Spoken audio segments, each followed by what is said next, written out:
U.S. President Donald Trump has signed a proclamation earlier this week suspending the entry of workers on the H-1B and some other non-immigrant visa programs. The order has come into effect today and will expire on the 31st of December. Indian IT industry body NASSCOM has termed the suspension misguided and harmful to the U.S. economy. The CEO of the U.S. Chamber of Commerce, Thomas Donohue, has said, and I quote, "This proclamation is a severe and sweeping attempt to restrict legal immigration, putting up a not welcome sign for engineers, executives, IT experts, doctors, nurses and other workers. Will not help our country. It will hold us back." End of quote.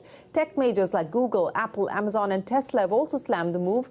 The Google CEO Sundar Pichai taking to Twitter to voice his concerns. He said, and I quote, "Immigration has contributed immensely to America's economic success, making it a global leader in tech and also Google the company that it is today. Disappointed by today's proclamation, we'll continue to stand with immigrants and work to expand opportunity for all." End of quote. Well, to discuss the concerns on the suspension of the H-1B and other non-immigrant visa programs, I have with me the president of the US-India Business Council, Nisha Biswal. Nisha, many thanks for joining us here on CNBC TV 18. Very strong statements coming in from the US Chamber of Commerce and, of course, from US companies against the proclamation signed by President Trump. The Indian IT industry, which one would have expected would be the most obvious to have been impacted by this, says that the impact is going to be relatively less. Now, how do you assess this, given the fact that this is temporary, continues to December? What do you believe will be the big impact of this?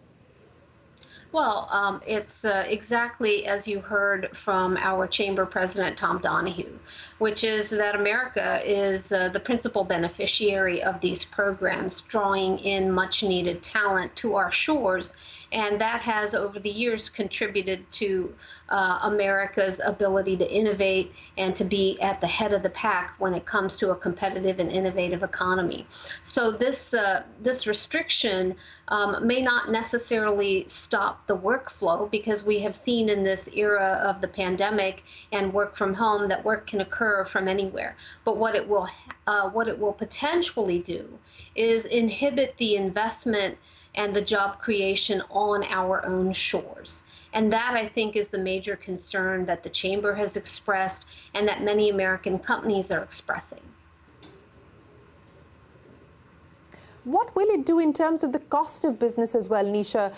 We were speaking with the NASSCOM chairman, Praveen Rao, and his point of view was that, look, if eventually Indian IT companies who are servicing US clients are forced to offshore, are forced to onshore even further, and they've been doing that for the last few years, and if you move now to this merit-based system that President Trump has been speaking of, it will enhance the cost of doing business significantly. What do you believe will be the implications of that as and when those reforms come in? Of course. I mean, I think it's incongruous to say on the one hand that you want to onshore more and more of our services and supply chains, and on the other hand say that you want to inhibit the talent that is necessary to do that from actually being able to come to the United States. And so I think that it will increase the cost of doing business, and that cost ultimately will be borne by the consumer. So that is another area of concern that I think we need to look at. Fundamentally, the companies that need talent will go to where the talent is. Ironically, many of the IT services companies have been moving already towards trying to upskill and reskill American workers to take on a number of these jobs, and had moved towards creating integrated teams that put H-1B workers and U.S. workers into integrated teams to be able to support more business continuity and to create that opportunity to upskill American workers as well. The challenge here is that those kinds of initiatives and the ways in which a number of IT services companies have created training programs across the United States in many non-traditional centers for IT, whether it's in South Carolina, Indiana, but really trying to expand that circle of opportunity to more and more American communities. And all of those kinds of efforts are undermined and put at risk by what I agree is a misguided policy. Okay. You believe that this is a misguided policy and will hurt more than it will help in the process of job creation. But Nisha, just on clarity now, as far as this order is concerned, we are given to understand that it's unlikely to impact renewals. But what if there is someone, an H-1B visa holder who happens to be in India at this point in time, now that the order has come into effect? What happens to them? I understand it will be different, the renewal process for those on an H-1B in the US, for instance, they may not face any trouble, but somebody on an H-1B currently in India, will they have to face problems on account of this order? Well, we're certainly trying to get clarifications on all of those issues. Ideally, it should not impact current H-1B visa holders who are in the renewal process.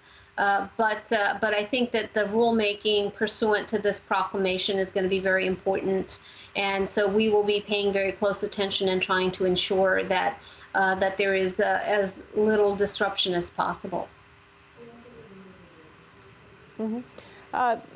Nisha, you know, on a sort of larger issue now, and as more and more countries, especially in light of the COVID pandemic, start to look more inwards, and we've sort of seen this retreat from globalization play itself out in different shapes and sizes post the 2008 financial crisis. Is this now the new reality that we are going to have to learn to live with? I don't think so. I think that there is some short-term immediate reactions that are sometimes more political in nature as countries are facing, you know, political pressures at home due to economic disruption, loss of jobs, etc. Countries talk about self-reliance and, you know, buy America, buy India, buy, you know, Germany, etc.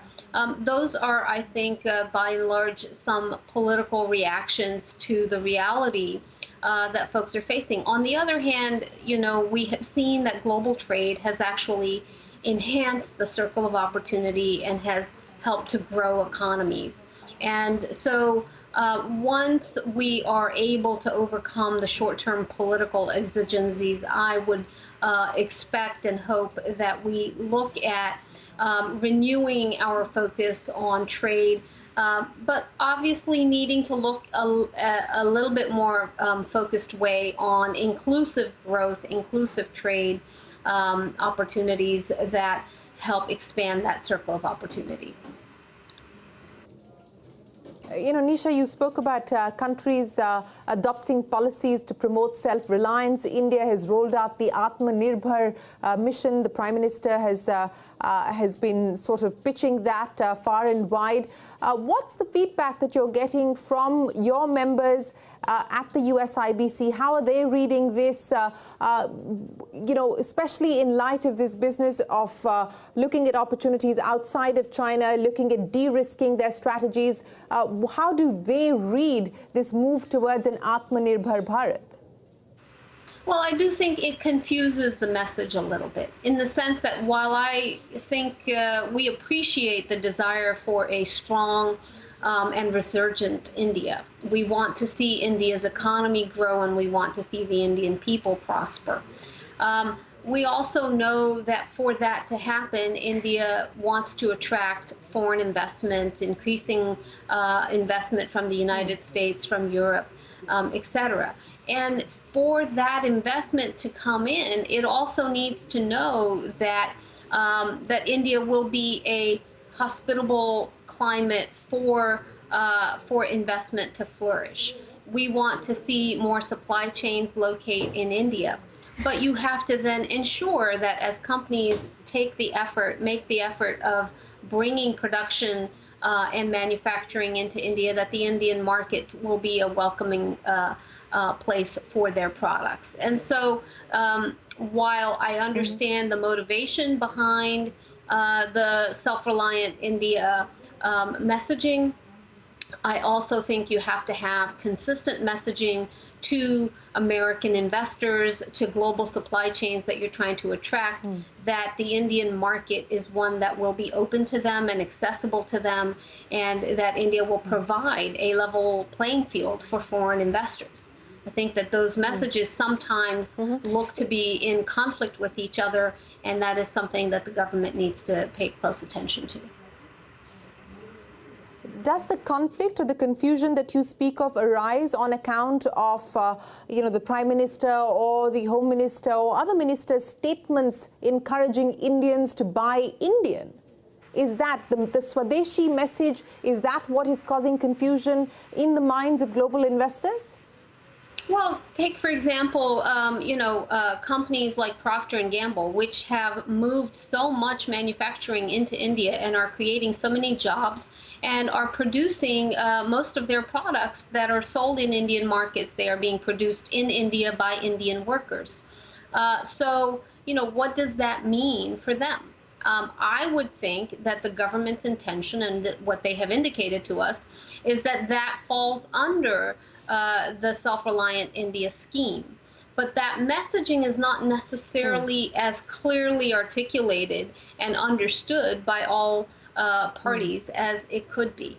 Because, we know that many American companies have had a long, long history of being in India, of making in India, and are almost seen by Indians to be Indian products because of how deeply they have invested in the country and absorbed the culture and really made themselves into Indian companies. And so I think it just creates a little bit of confusion in terms of what is meant by this scheme. Okay, Nisha, before I let you go, when can we expect the rules? And as you've said, the fine print is going to be crucial when it comes to the order on suspending H-1B and other non-immigrant visas. When should we expect that? I don't have an answer for you, but that is something that we are also looking very closely at and in conversations to understand how these policies will be implemented.